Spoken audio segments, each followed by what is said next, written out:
paraphrase the English author and philosopher Aldous Huxley, the more you know, the more you're able to see. Huxley's quote underscores the relationship between the pursuit of knowledge and the ability to observe the world around us.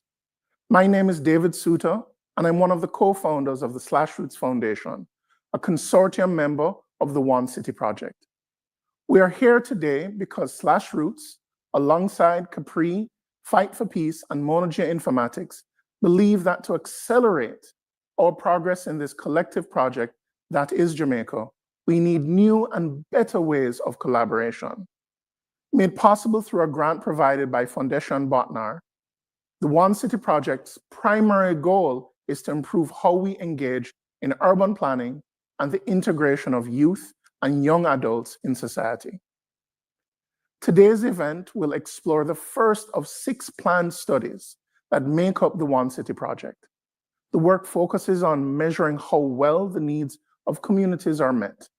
To that end, it proposes both an index as well as a dashboard for viewing various open data sets that explore a range of urban issues. Before we begin our presentation of the OneCity Explorer and subsequent panel discussion, we'll have a brief word from our sponsor, Foundation Botnar. Following that, we will have a brief overview of how we plan to interact with you, the audience, during this online event. Dear ladies and gentlemen, thank you for the opportunity to speak today. At Fondation Botnar, we are honored to support Capri's OneCity project, an initiative that addresses the vital intersection of urbanization, youth participation, and technology. This project exemplifies our commitment to empowering young people and upholding their rights in urban and digital spaces. We view young people not just as beneficiaries, but as right holders who have the right to participate, demand accountability, and influence the world they inhabit. While technology offers powerful tools to amplify voices and expand access, we must approach its potential thoughtfully. The digital divide, rooted in inequalities of class, gender, ethnicity, education, and infrastructure, risks excluding many young people. It determines who gets to participate, whose voices are heard, and who is left behind. Our Type Cities research program, of which Capri's project is a vital part, critically examines these dynamics. Over 3 years, 5 global projects explore how young people in intermediate cities engage with technology in urban governance. They tackle essential questions. How do unequal social, cultural, or economic conditions affect young people's ability to use technology for participation? Does technology enhance the right to the city, or does it risk deepening existing inequalities? What mechanisms are needed to ensure that digital participation leads to accountability from city leaders and institutions? These are pivotal questions. Without addressing the structural inequalities that underpin the digital divide, we risk reinforcing existing power imbalances rather than challenging them. Meaningful participation requires collaborative accountability mechanisms, systems that ensure young people's insights are translated into concrete actions. Accountability demands partnerships across sectors where communities, civil society, and young people themselves hold decision makers to their promises. Without such mechanisms, even advanced digital tools risk becoming platforms for tokenism. Jamaica, like many other countries, has experienced rapid urban growth without sufficient expansion of infrastructure, leading to fragmented urban environments. Capri's work in Kingston and Montego Bay embraces this complexity. Their research aims to create urban spaces that are inclusive, equitable, and genuinely shaped by the diverse communities that inhabit them. Capri's findings will not only benefit Jamaica, but also inform global efforts to bridge the digital divide and uphold the rights of young people. At Fondation Botnar, we believe every young person has the right to the city, the tools to claim it, and the power to shape its future. This work, grounded in research and local realities, is a significant step toward that goal. To the Capri team and all involved in the OneCity project, we extend our heartfelt support. Your dedication is paving the way for positive change, and we wish you the very best of luck as you embark on this crucial journey. Thank you. Hi there, I'm Dominique Augustine. I'm so glad you could join us. We have quite the program lined up, and we want you to participate in the discussion. We'll be using Slido, which is the ultimate Q&A and polling platform for live virtual meetings and events. It's interactive and easy to use. First, you'll need to open a browser on your device, type in slido.com, then enter event code OneCity, and you are live. From here on, you'll be able to send in your questions, upvote the questions of others, and participate in live polls. We recommend stating your name and location, but this is not required. Great! You're all set to engage with us throughout this event. Now, I will hand over to Aleem, who will be making a presentation on the OneCity Explorer. Thank you, Dominique. My name is Ali Mahaber, and today I'll be presenting on the OneCity Explorer, a tool for mapping Jamaica's path to inclusive and integrated cities. Jamaica possesses the highest proportion of urban residents on informal landholdings within the Latin American and Caribbean region, surpassed only by Haiti. And this is not surprising when considering that 350,000 parcels of all occupied land lacks formal registration in the form of ownership documentation. This means that some 20% of the national population, or around 600,000 people, reside in squatter settlements, mostly located in urban areas. And this high degree of urban informality can be explained by the fact that Jamaica's rapid growth in urban population in its capital cities has been predominantly concentrated in unplanned informal settlements that have grown in number and size. This increase in unregulated developments have created a range of social, economic, and spatial challenges that have really deepened inequalities and led to a huge deal of complexities in the urban landscape.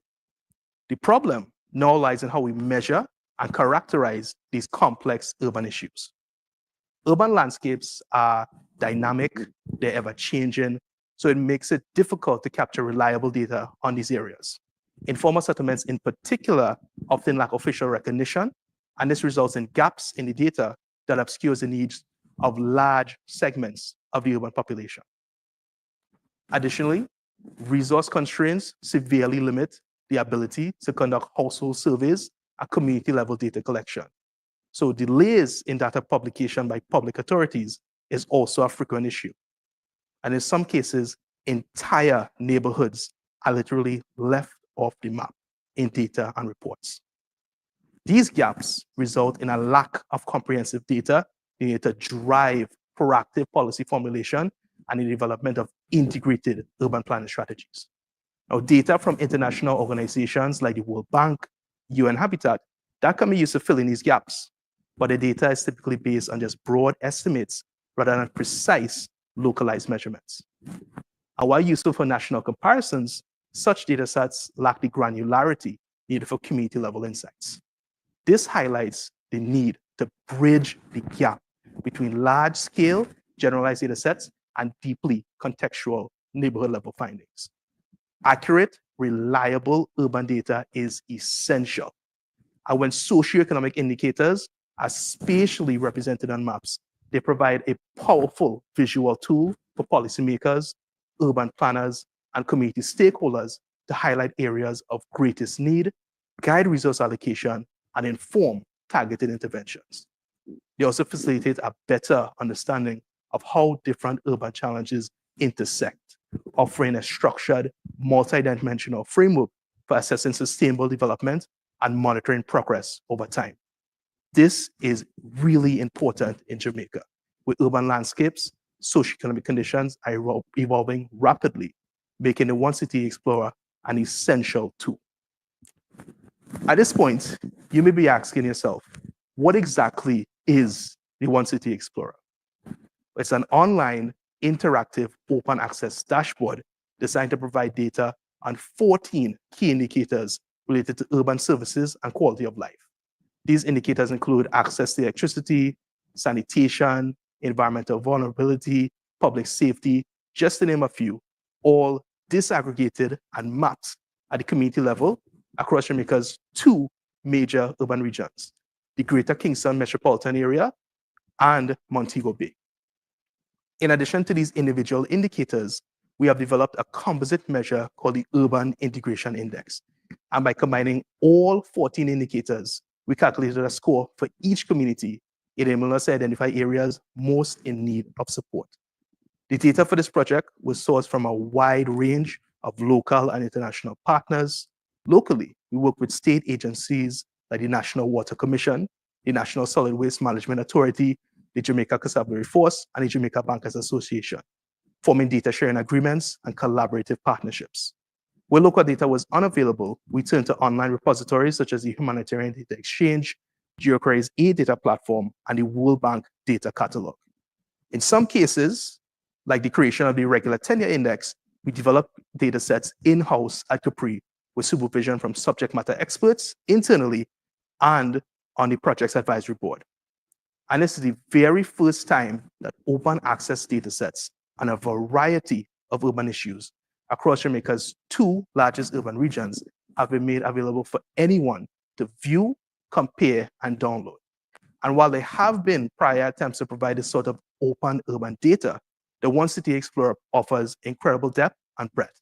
It covers not just national statistics, but community-level insights needed for addressing localized challenges. So with this context in mind, let's look into some of the findings for different indicators included with the OneCity Explorer.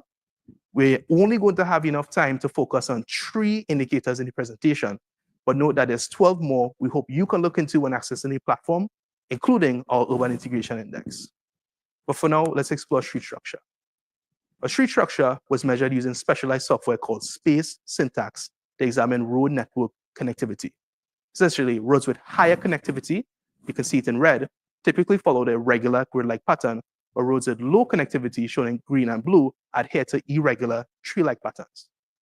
As can be shown in the map, planned areas such as central downtown, most of Portmore, and parts of Hellshire exhibited well-connected grid-like street networks that were easily navigable and accessible, in contrast to unplanned areas like Riverton City and Augustown, which showed relatively poor connectivity with irregular tree-like patterns. And these disconnected networks limited access to public transport, key services, and may have also contributed to the relative socioeconomic isolation experienced in these communities. Beyond accessibility, poorly connected streets also have critical safety implications. Find that narrow, irregularly designed streets with very limited open spaces create blind spots, making it much easier for violent acts to occur unnoticed. Also, restricted access can unintentionally foster environments where gangs are able to establish control with little interference, further escalating localized violence. And this finding aligns with our Groundwork for Peace report, which revealed that all violent crimes in Jamaica are concentrated with just 1 kilometer of informal, irregularly planned communities. And mapping street structure helps to explain why violence might disproportionately affect these areas. The OneCity Explorer also examines environmental hazard vulnerability, which is a composite measure that combines 3 key hazards: flood risk, heat island effect, and air pollution. Starting with flood risk, over 50% of Jamaicans' urban communities are located in flood-prone areas, particularly in peripheral and informal settlements. And this can be explained by poor land use planning, encroachment of these areas on wetlands and riverbanks, and improper solid waste disposal. And shockingly, an estimated 25 to 35% of Jamaica's garbage ends up in gullies, obstructing drainage and increasing flood risk even further. Moving on to the heat island effect, there are big differences in average annual temperatures that were observed between urban communities. Densely populated urban areas like downtown Kingston, Portmore, Spanish Town experience much higher temperatures on average due to dense built-up infrastructure and road networks covered by heat-retaining asphalt. With climate change expected to intensify in the future, this finding really highlights the urgent need for cooling strategies, such as creating green spaces, which are currently scarce in these areas. Air quality, measured by levels of particulate matter 2.5 concentrations, the finest air pollutant particles, reveal that industrial zones and densely populated areas suffered from the poorest air quality. Areas like downtown Kingston, along Marcus Garvey Drive, and Port Royal, affected by industrial emissions, vehicle exhaust, and airport activities, show the highest concentrations of harmful particles. And long-term exposure to particles of this kind can lead to severe health issues, including respiratory diseases, lung cancer, and higher mortality rates. And these findings emphasize the need for health impact assessments in these affected areas, as pointed out by organizations like JET, and efforts to restore ambient air quality. Lastly, we examined civic engagement, which was assessed through two primary measures: voter turnout and community engagement levels. Now, community engagement was scored based on whether the area's community development committees was active and the number of community-based organizations present in these areas. And when mapped out, the findings for community engagement were somewhat paradoxical in nature. Typically, most studies demonstrate that civic engagement is correlated with socioeconomic status, with social disorganization theory attributing lower political participation to weak informal social controls and networks in these areas. However, our findings revealed a unique duality, where high levels of civic engagement were observed at both ends of the socioeconomic spectrum. Affluent areas like Barbican and Ligony, and low-income areas like Augustin and Tivoli showed strong levels of civic engagement, both in terms of voter turnout and community activity levels. Overall, our findings reveal that most vulnerable communities face disproportionate impacts across multiple indicators. And these vulnerabilities don't exist in isolation. They are deeply interconnected.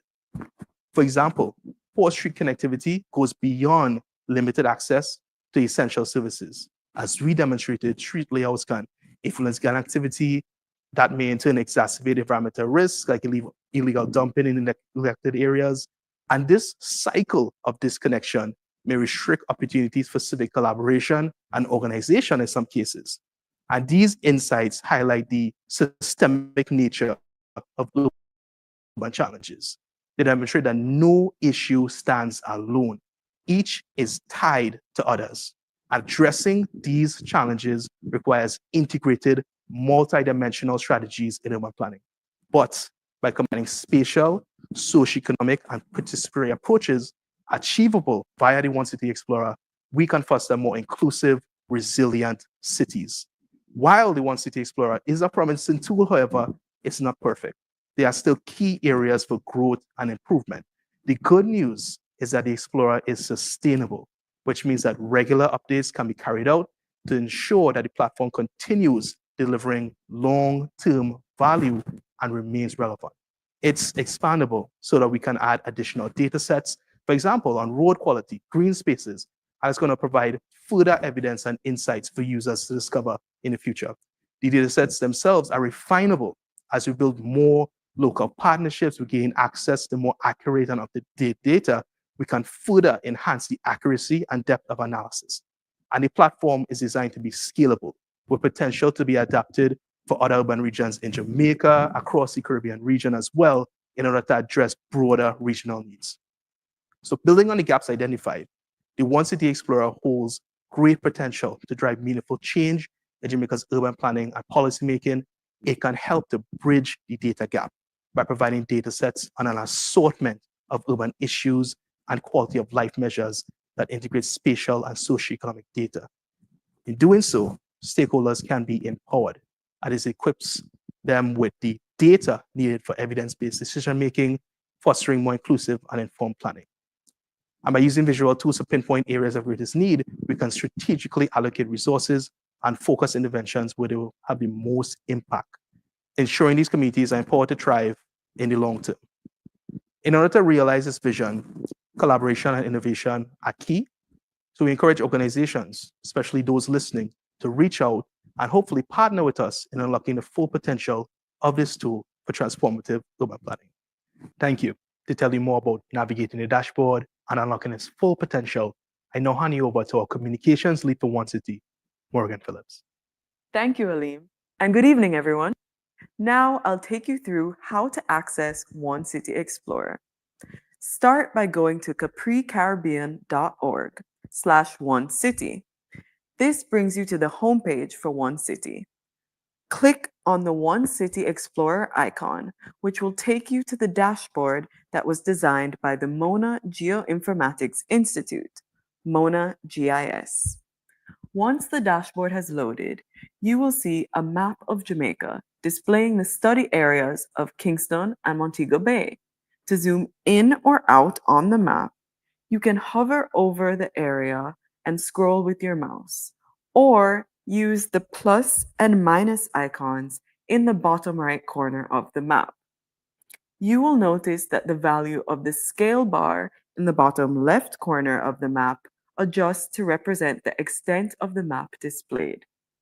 You can also see that the communities listed in the table on the left center of the screen adjust to reflect the areas showing as you zoom in or out.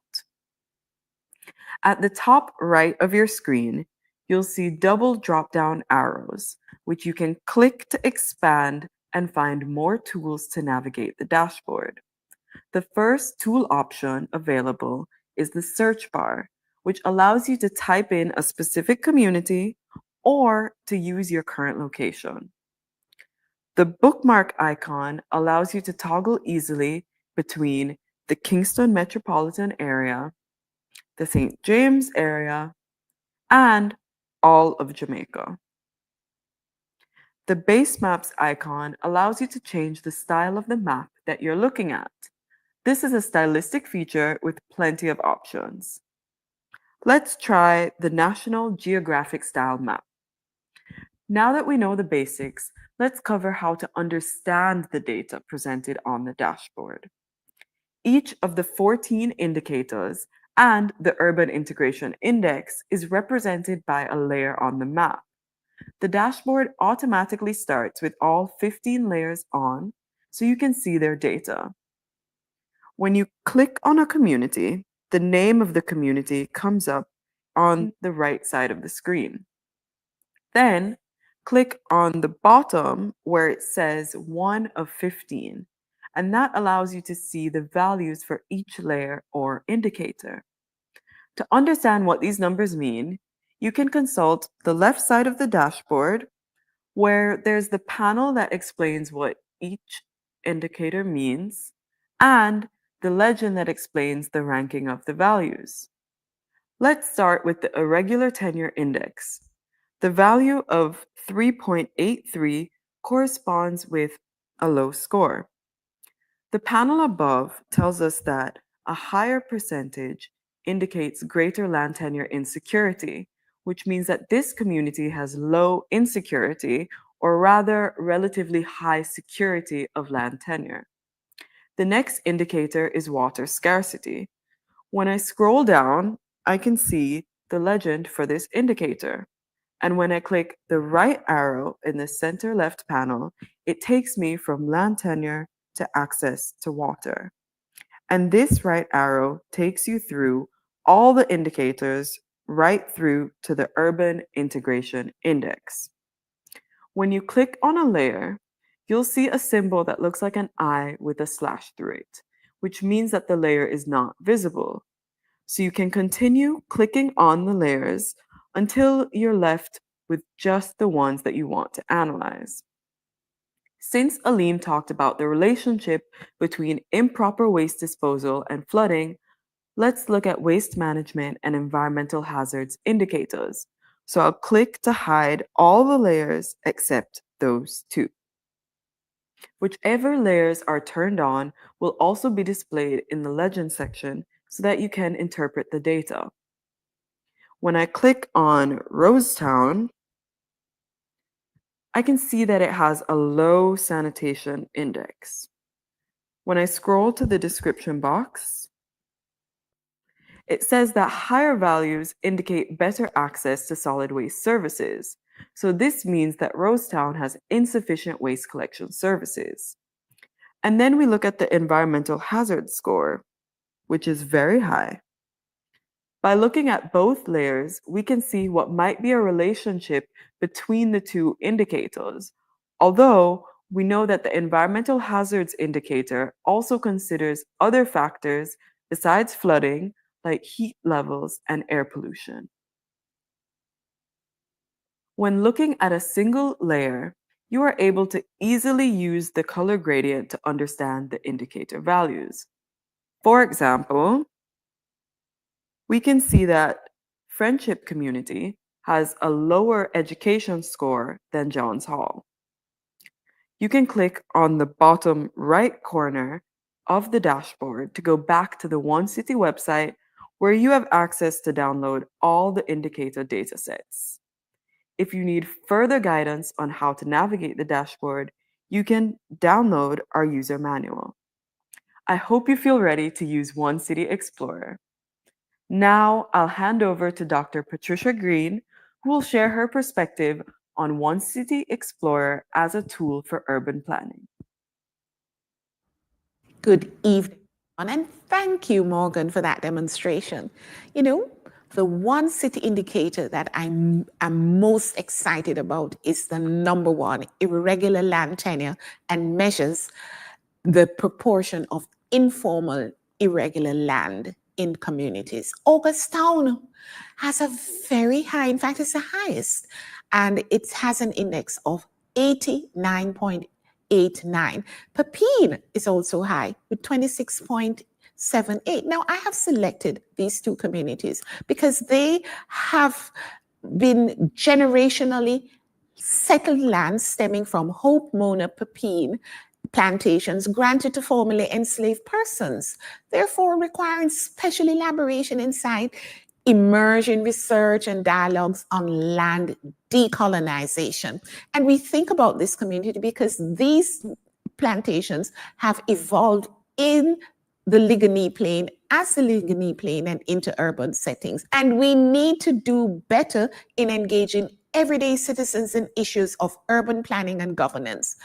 I am suggesting that we should have conversations on urban planning and governance with children in schools. They take this information home to parents.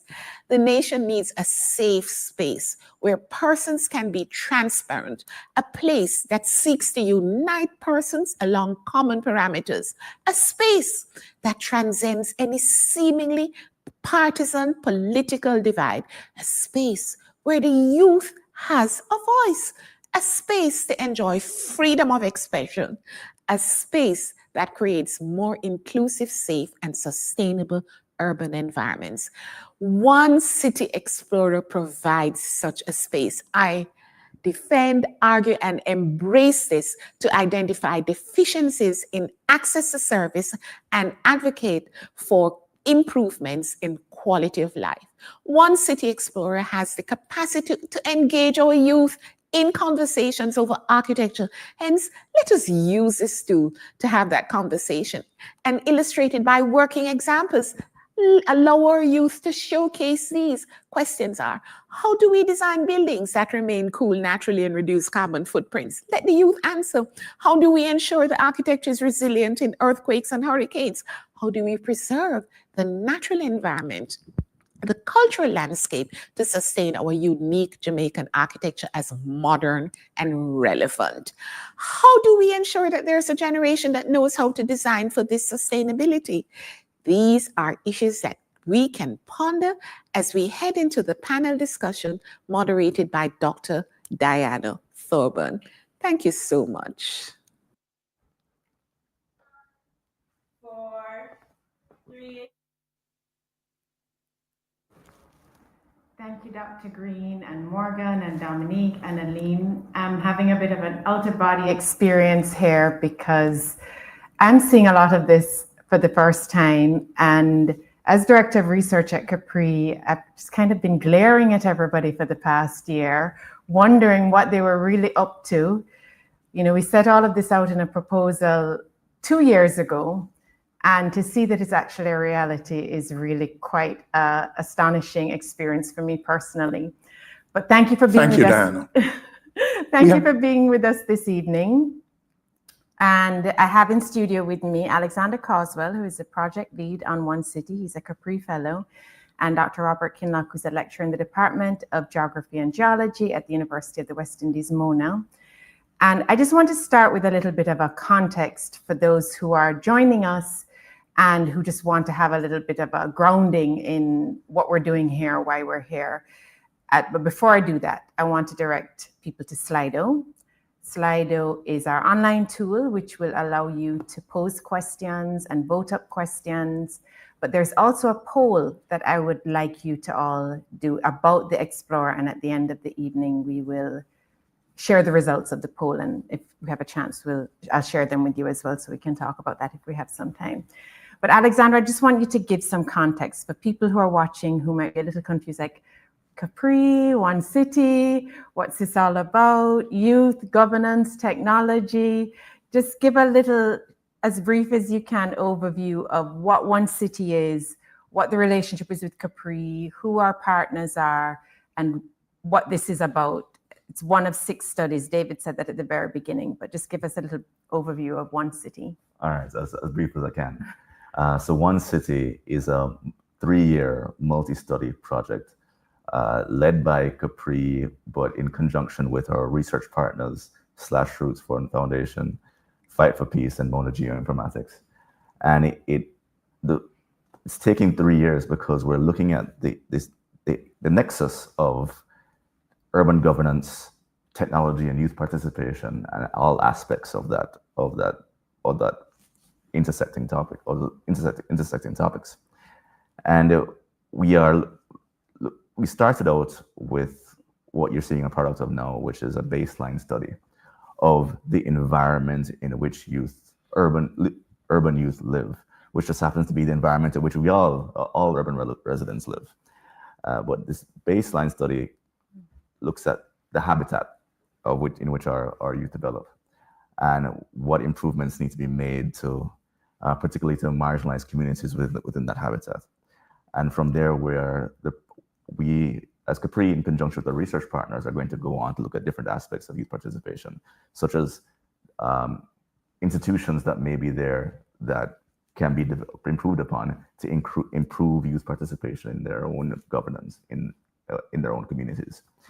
And also, we're also going to look at youth in what we're calling securitized communities that are very prone to, unfortunately, gang violence, and thus have an extra police presence regularly.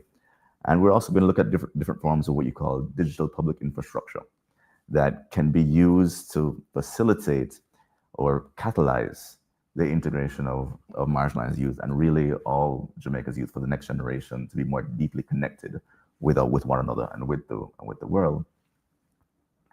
And so I'll leave it there for now. He asked me to be brief. Okay, thank you. Mm-hmm. Dr. Kinloch, you're not only a lecturer in geography, you're also a member of our advisory committee.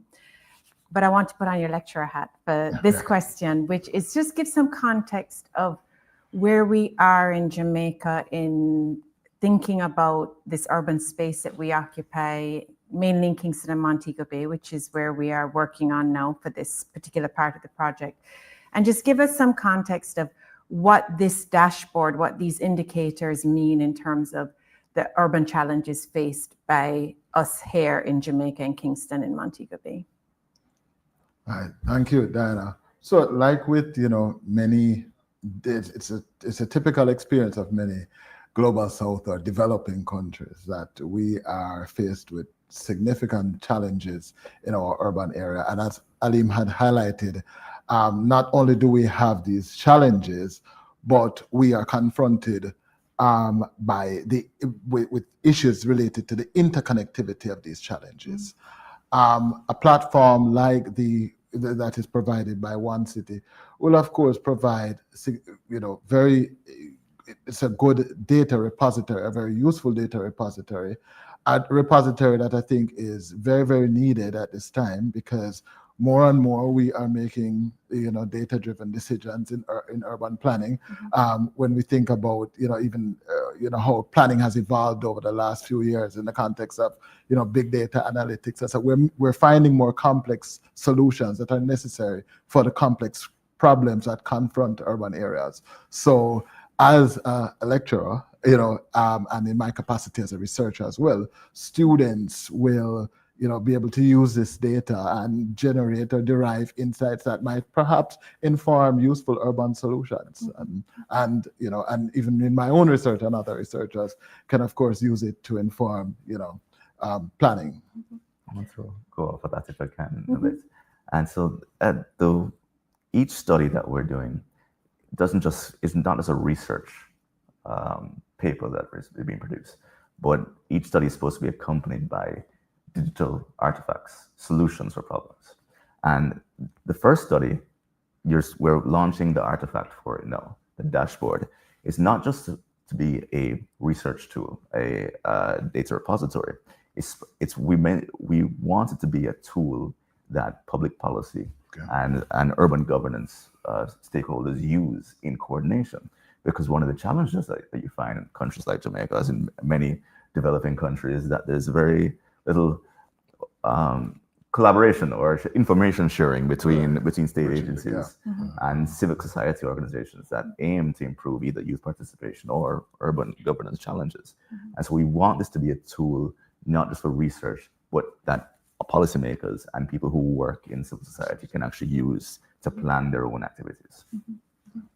Okay, well, we already have quite a few questions coming in on Slido, and some of them are hard questions, but I'm going to put them to you first, Alexander, and then see if Robert can save you if you're not managing. But, how is this index different? I'm going to combine a couple of the questions.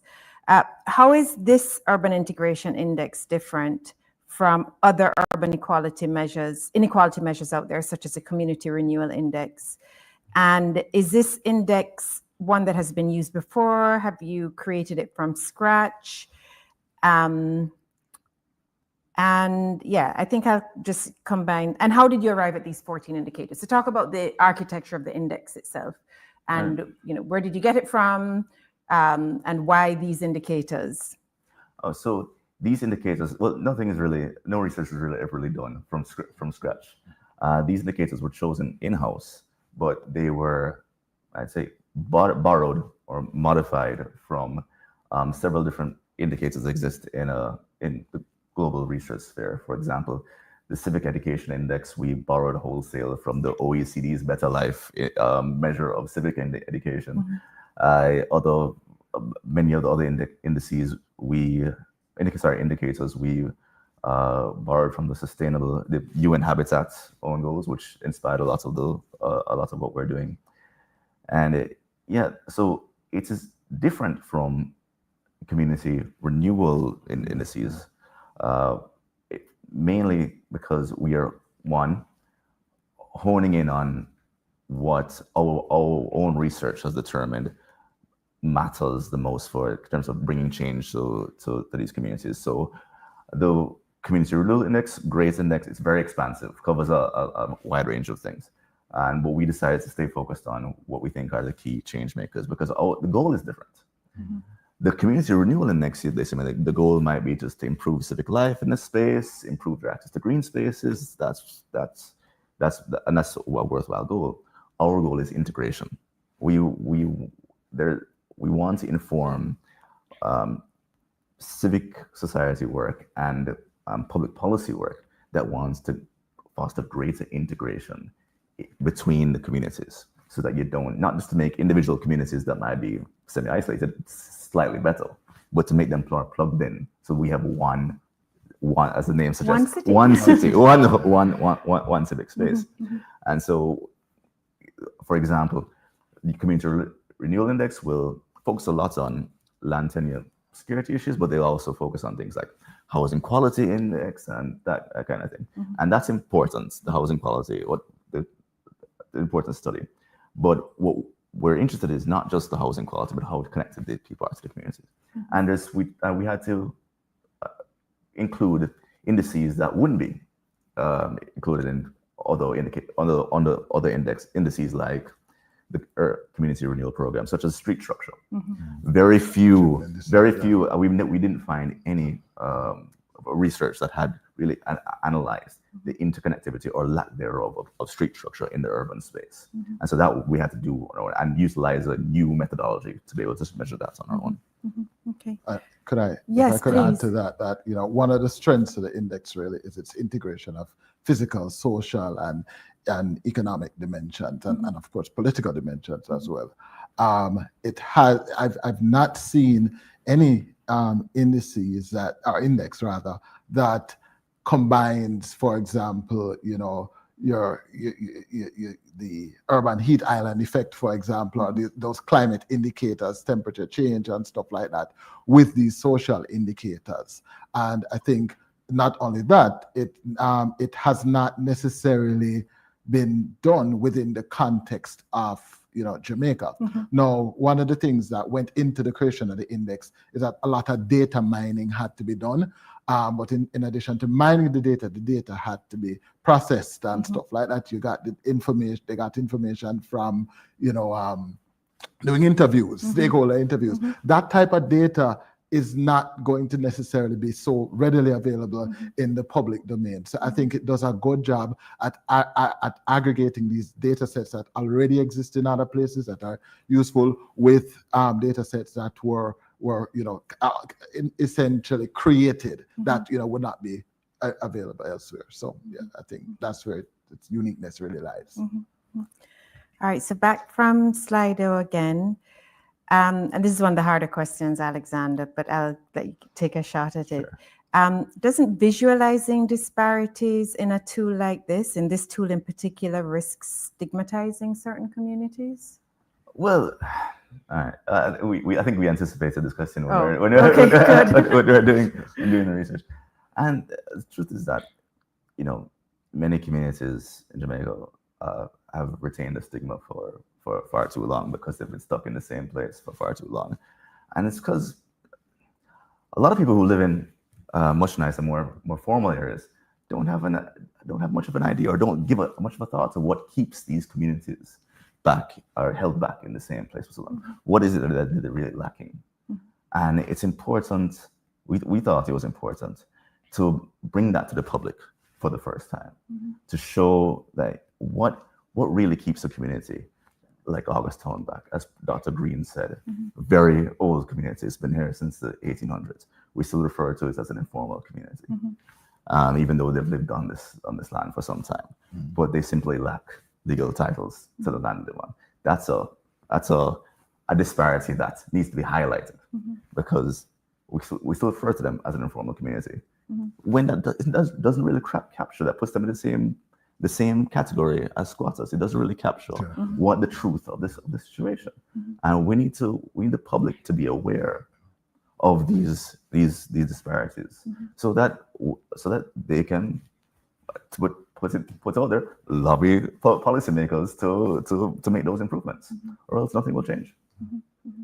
I think one of the other useful aspects of that is I think for somebody from the general public to be able to see what these disparities are, particularly when these are communities that are right beside their own communities, which is what the other question that I wanted to ask you, Robert, which is about how can this tool actually inform whether it's decision makers or policy makers or community activists, politicians even perhaps, councillors. What do you see as a utility in terms of the real life practicability of something like this in terms of pushing for more integration, for promoting these communities, not just to be better communities within themselves, but to be more integrated into the broader society?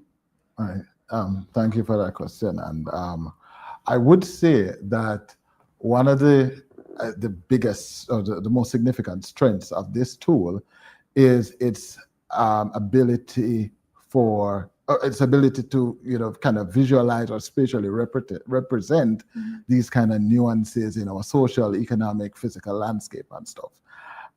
It has very significant value at various levels. And now, at the top, if you're looking at it from a kind of top-down technocratic perspective, it can, of course, inform urban planning quite a bit. Policymakers can, of course, remember also we operate in constraints of significant we operate in the context, rather, of significant economic constraints.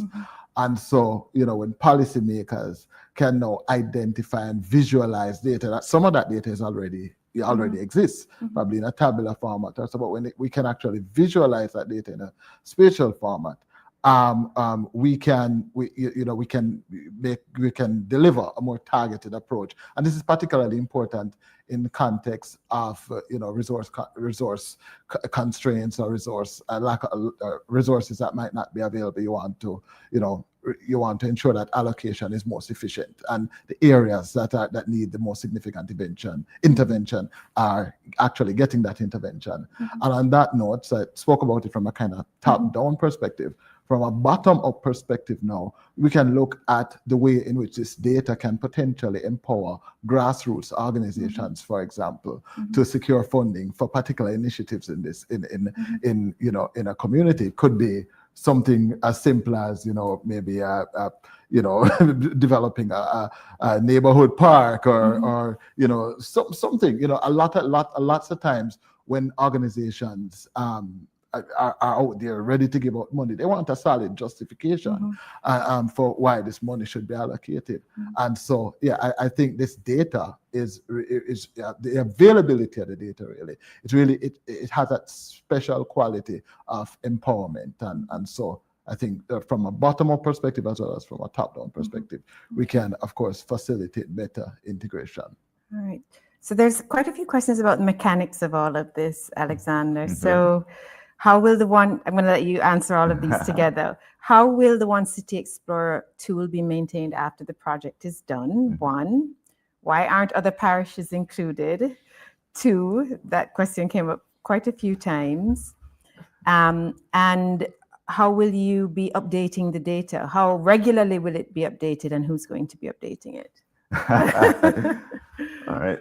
So let me go to the question about the scope first, the parish scope. So we received, this project is funded by a grant that was targeted towards urban areas. And so we set out to do the 2 largest urban areas in Jamaica, the Kingston metropolitan area, metropolitan region, we should say, because we're including Spanish Town and Portmore in those areas, and Greater Montego Bay. And ideally, we would love to cover all urbanizing areas across the country, but we kind of limited ourselves from the outset because we knew that it was going to be challenging getting all the available data on our communities. We took a full year to gather all this data together and put it in our dashboard, and we still got it by the line by this much. And we knew it would have been challenging to do it in the chat, but ideally we would like to have it expanded across Jamaica. Of course, that's going to come. We'll have to renegotiate with our partners to see if they really want to still work with us after doing that. But so Capri is going to maintain this dashboard as is. We hope for it to have a life of its own after the OneCity project. Many cities around the world, many cities around the world have adopted what you call urban exploratories, that the institutions like think tanks or universities maintain, and we see this OneCity Explorer as being the possible foundation for a urban exploratory that could have continual use for policymakers and civil society in Jamaica. And the short answer to this is we fully intend for it to have a life of its own, and we will maintain it, but we'll see. We'll see what happens. Okay, all right. Well, that actually takes us to another question about you mentioned something called an urban exploratory in other countries. Urban observatory. Observatory. Yes. Well, I like exploratory too. That can work. So this question is: are there examples of successful interventions based on indices like this in other cities or countries in the global south? Is there a proof of concept of how this kind of data and access to it has been used anywhere else that we could be modeling ourselves off of or aspiring towards? For an index or observatory like this, boy, I'd have to look at it and tell you but the research like this, especially as it relates to, I just returned from the World Urban Forum, this year's stage of the World Urban Forum in Egypt, and a lot of these projects were based on, a lot of the showcase projects on countries such across Latin America and the Caribbean were started based on research on urban challenges that existed in some places, underutilized areas, neglected areas that policymakers had no reason to pay attention to before. And independent researchers showed the value of investing in these communities. And so I'm not going to point to any particular index, and that can be compared to the OneCity index or any particular observatory. But there's a reason why these observatories retain their funding and retain their support, even state institutions, because policymakers find them useful for maintaining, upgrading, coordinating, and planning the upgrading of their urban areas. So, are you familiar with other indices like this, Robert, that are used in any other places? I mean, it's a first for Jamaica, which we're very proud of course. But is this something that's standard in the world of urban geography elsewhere? Well, I mean, yes, indices are a standard tool that's generally, they've been extensively used. Off the top of my head, I'm thinking of things like the physical quality of life index. There's also, even indices that many people might be more familiar with, like for example the HDI, but then that doesn't give you, that's a human development index, but it doesn't give you sub-country nuances. It's kind of at the national level. And when you go onto the website of the World Bank or some of these other international organizations, they will have metrics that that provide indicators. And these metrics, of course, inform many of the, it does inform many of the decisions that are taken in many of these developing countries. The problem with a lot of that data that is online, though, is that it is not adequately downscaled to a large extent. And I think that is where we're getting perhaps more value in this index because of the extent to which the data is downscale and represents the kind of finer spatial variations that exist. So do indicators exist? Yeah, there are many of them. I have not seen many of them that represent integration in the way that this one does. And as Alim would have pointed out in his presentation, a lot of these indicators that exist in the global research sphere are national, and national indicators are not always so useful. Our goal is to provide useful information, useful data, useful comparative data, and the more granular you can make it, the more useful it will be to relevant stakeholders.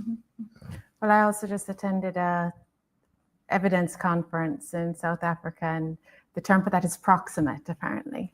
So the more proximate you are to the data and to the actuality of what the data is talking about, is the more propitious the solutions that you're putting forward. Alexander, the indicators, do they address the needs of marginalized and vulnerable groups?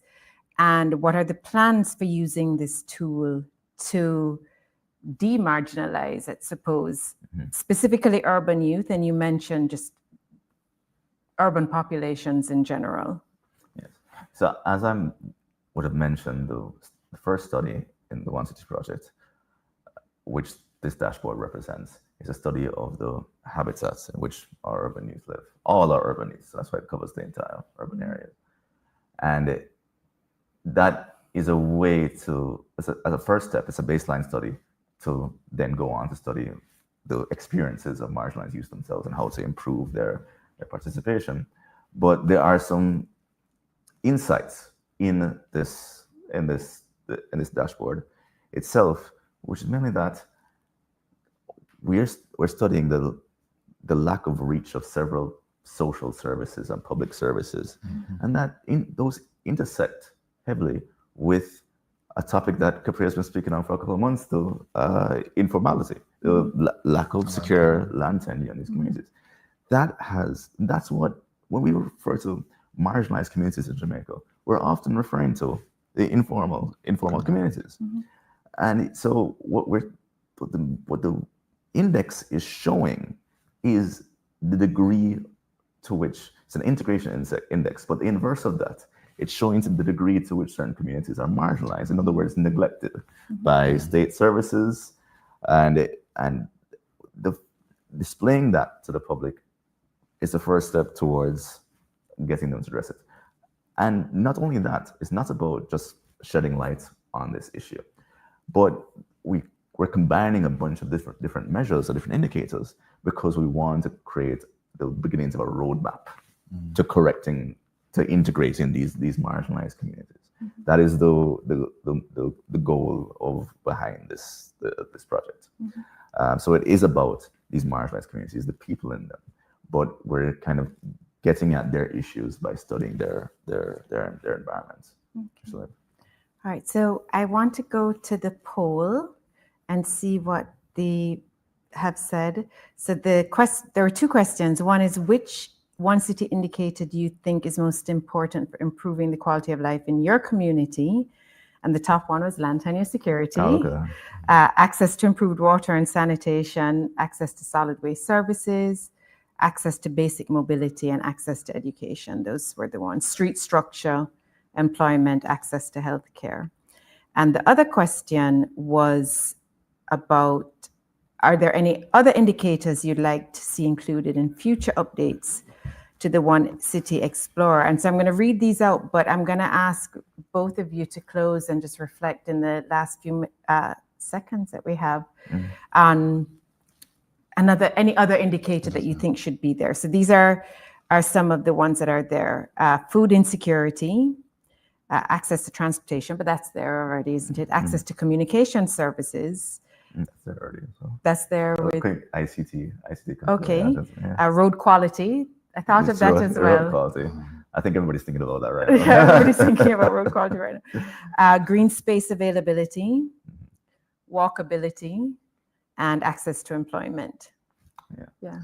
So that, I mean, I think if we had, unfortunately, I have to say, I think if we had a walkability score, everywhere in Jamaica gets a very low. Every school gets a very low score. So I don't think we even bothered to. It was an option actually. We could have done it with the space syntax. It allows us to do that quite easily. But everything was just going to get a very low score. We assumed. Okay. So, but it's something to consider from the future, especially. But we wanted to keep it basic in the short term. But in the future, this can quickly expand as well. Any ideas? Okay. I'm thinking as well that one of the things, and I'm really not sure how we're going to get this, but access to private safety nets, private insurance schemes, those types of safety nets. Lots of times people, it is a significant determinant of quality of life in urban areas and by extension integration.